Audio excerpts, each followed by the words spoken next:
Nkwaniriza nnyo ku mukutu ogwa Baby Television Uganda era n'enkwebaza okubanga otambulira wamu naffe yonna gy'osinzira okubanga ogoberera ensonga zino nga kw'ossa n'amawulire agagenda mu maaso mu ggwanga lyattu erya Uganda. Ffe tweyama okubanga tukutuusaako ebyo byonna ebitambula wano ne wali mu ggwanga lyattu erya Uganda era nga amawulire mangi nnyo agenkutuusaako wano ku mukutu ogwa Baby Television Uganda era ggwe atambula naffe ensonga ozitegera bulungi nnyo oba ozifuna mu ngeri emu oba endala. Wabula gwe tanaba kubanga osubscribinga ku mukutu ansabye okwate mu kigambo subscribe osubscribinge ku mukutu guno ogwa Baby Television Uganda. Bw'omaliriza ekyo kwata ku kade ako oba notification bell, bw'omaliriza ogikwatako teka mu all osobole okubanga ofuna message buli otuba taddeyo eggulire lyonna wano ku mukutu ogwa Baby Television Uganda. Ensonga zireme kubanga azikuyitako olw'ensonga nti tukimanyi bulungi nnyo anti obeera mu mirimu gyo eyo nga n'olw'ensonga eyo oyinza obutasobola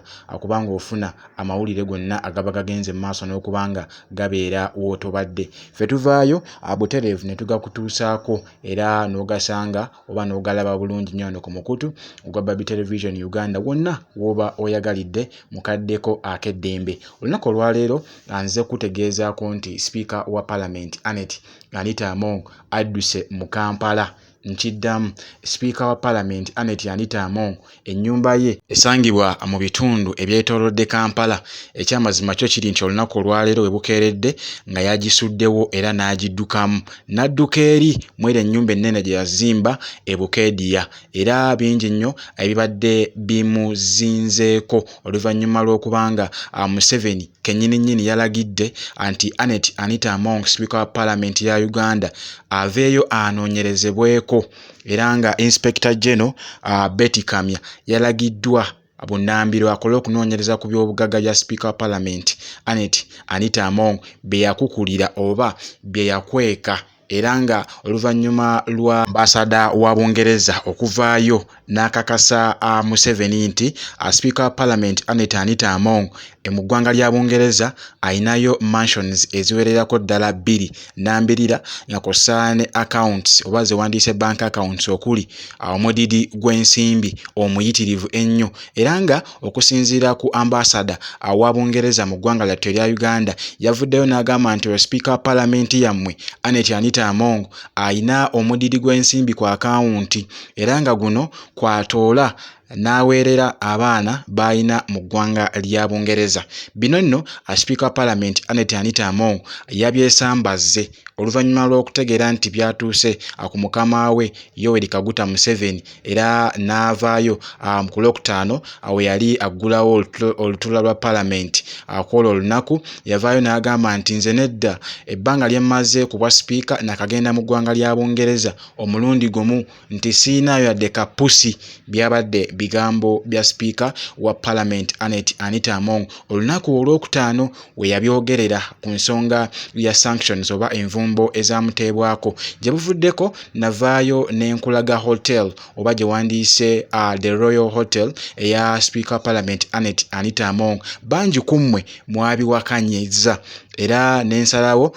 ndeete oba nnoonye obukakafu bwe ngenda okubanga nkutuusaako mu maasoko kaawo katono nnyo era nga olunaku olwaleero oba mukama wanaabanga abuzibizza bulungi nnyo nja kubanga nkutuusaako zino mansions 2 eza Speaker wa Parliament Anita Among ezisangibwa mu ggwanga lya Bungereza oluvannyuma lwa ambasada w'eggwanga lya Bungereza mu Uganda okuvaayo n'agamba Museveni nti nedda ekyo kyabagamba nti talinaayo yadde ekintu n'ekimu mu ggwanga lya Bungereza kikyamu era yagambye nti mansions zino zisangibwa kumpi n'eryodi oba liri kumpi n'embalama z'ennyanja era okusinziira ku ebyo byonna ebinaaba nzudde ku nsonga zino. Actually ensonga zino ndi muzibanga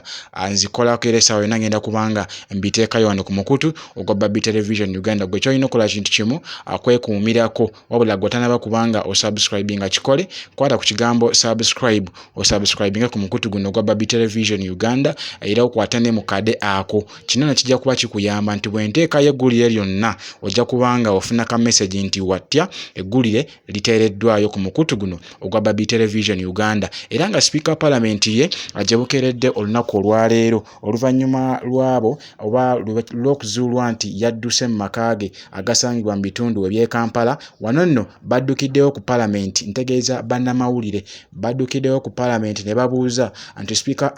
Anita Among ali luddawa, tutuuseyokko mu maka ge ng'ekyamazima kyo kiri nti taliiyo. Wabula okusinziira ku Sabiti ate nga akola nga kiyambi wa Speaker wa Parliament Anita Among ye yavuddeyo olunaku olwaleero n'ayanukula bannamawulire ababadde bamubuuza kajojijoji w'ebibuuzo akuwa Speaker wa Parliament Anita Among gy'abadde yaddukidde olw'ensonga nti bagenzeko mu maka ge agasangibwa mu bitundu by'omu Kampala ng'ekyamazima kyo kiri nti taliiyo, era ne basalawo bajje babuuze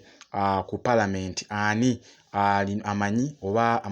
ategeddeko Speaker wa Parliament gy'addukidde oba gy'alaze. Era okusinziira ku kiyambi obanga akola ne Speaker mu office ye Joseph Sabiti yakakasizza bino era ng'ategeezezza bannamawulire nti yagenze Bukedia. Nga bwe nkutegeezezzaako nga ntandika vidiyo eno, yadduse mu Kampala n'addayo e Bukedia. Okusinziira ku John Sabiti kiyambi wa Speaker wa Parliament Anita Among agambye nti yagenze kubanga addukanya emirimu mu Bukedia, wabaddewo emirimu egimwetaagisa nga n'olw'ensonga eyo alina okubanga addayo bunnambiro. Ate naye engeri gy'ali citizen oba omutuuze w'omu kitundu ky'e Bukedia alina okubanga addayo asobole okubanga awandiisibwa nga wekigenda mu maaso mu bitundu by'eggwanga eby'enjawulo, era nga bw'atyo bwe yategeezezza ku nsonga eno. Wabula n'ababazi b'abantu basoose kutuuka mu maka ga Speaker ng'ekyamazima kyo kiri nti bakonkona ku geeti kuliko asikaali agamba nti omukulu taliiyo. Ne bagezaako okubanga babuuza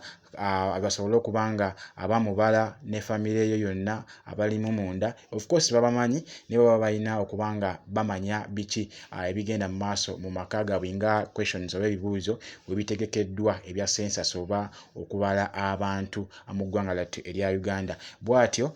ne bategeeza oba ne bamanya oba ne bategeeza eggwanga nti Speaker ekyamazima mu maka ge taliiyo, nga n'olw'ensonga eyo bannamawulire y'ensonga lwaki badduse bunnambiro okulaba nti bakakasa bino, era ne bajja ne ku Parliament basobole okubanga bakonfaminga nti Speaker wa we yalaze oba we yaddukidde, oluvannyuma lwa President Museveni okuvaayo n'agamba nti bakole okunoonyereza ku biki by'alina oba ebyobugagga bye ebikuusike byaterese wano mu ggwanga lyattu erya Uganda, naddala okusingira ddala mu mawanga ag'abazungu, okusingira ddala Bungereza ne mu America nga kussa ne Dubai.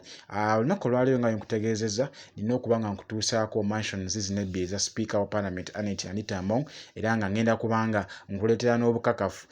nga bakunnyonnyola wa Anita Among wajja omusimbi gwe yakolamu bino byonna ebintu. Okusinziira ku ssente ezo n'accountability, actually mbadde ndi mu kubaliriramu ku nsimbi ezo eziweebwa Parliament wa Speaker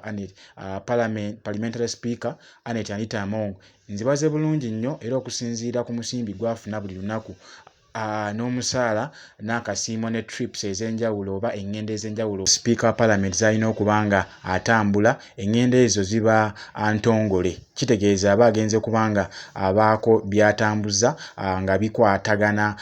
nankwatagana wakati w'eggwanga lyattu erya Uganda n'amawanga agagyetoolodde oba amawanga okwetooloola ensi eno. Ngenda kubanga mbikuleetera byonna bulungi nnyo, ojja kubanga obinnyonnyoka. Bula gw'atannaba kubanga osubscribinga nsabye kikole, kwata akagambo subscribe, osubscribinga wano ku mukutu ogwa Babi Television Uganda, n'oluvannyuma ojja kubanga onkwatira kade ako tekemu all jja kuba no kikuyamba okufuna ka message oba ka notification buli tunaba tutaddeyo ensonga wano ku mukutu ogwa Babi Television Uganda. Bingi nnyo bye nkyakuleetera naye olunaku olwaleero munzikirize nkome wano essaawa eno, n'oluvannyuma nja kubanga tusisinkana mu vidiyo zaffe zinabaziddako. Awatakumira mpeera bankuumire, musibe bulungi, mwera.